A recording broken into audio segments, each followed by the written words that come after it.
Magandang umaga po sa lahat. Tayo nagbabalik dito sa ating munting channel. Ayan, YouTube channel. Samuel Soriano TV29 para mag-discuss ulit ng another coins. At ito po ay ating hilig. Ayan.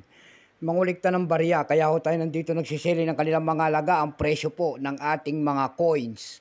At isa naman tayong kolektor. Ayan. Magpapasalamat lang tayo sa ating mga subscriber. Ayan. Thank you so much po sa lahat ng ating mga subscriber po. Maraming salamat sa inyo. Lalo-lalo na rin po yung mga sumusuporta dito sa aking YouTube channel. Thank you so much sa inyong lahat.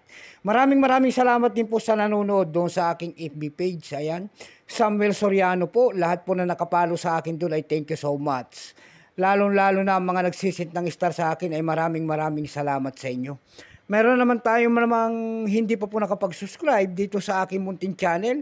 Anyayahan ko lang sana kahit malaking tulong na po o bagay ang inyong gagawin tulad ng pagpindot sana ng ating subscribe button, like and share. Para ma-update ko kayo sa mga latest ko pang gagawin mga video po.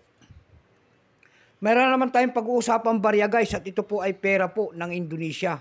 100 rupee po, year 1999. Punong-puno na siya ng pakikipagdigma.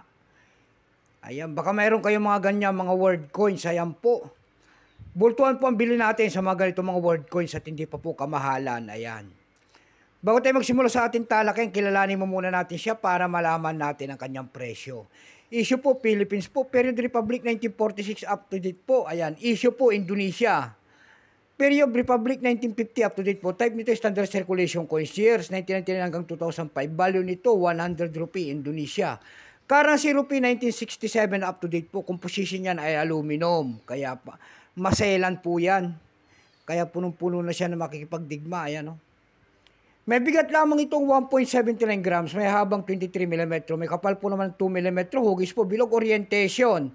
Middle alignment. Number N-1678. Reference number KM-61. Ayan. Kung tawagin na yan, yung nasa kanyang harap po ay Kakatu Raja. Excuse me po. Ito pong year 1999, ito po ay 76%. Wala pa pong may pakita na Indonesia kung ilang pirasong ginawa sa barya na hawak natin. Pero may price na po yan doon sa ating numista.com. Yung kanyang extra fine ay 20, almost sa circulated 20. Ang circulated dito ay nagkakahalaga na po ng 30 pesos.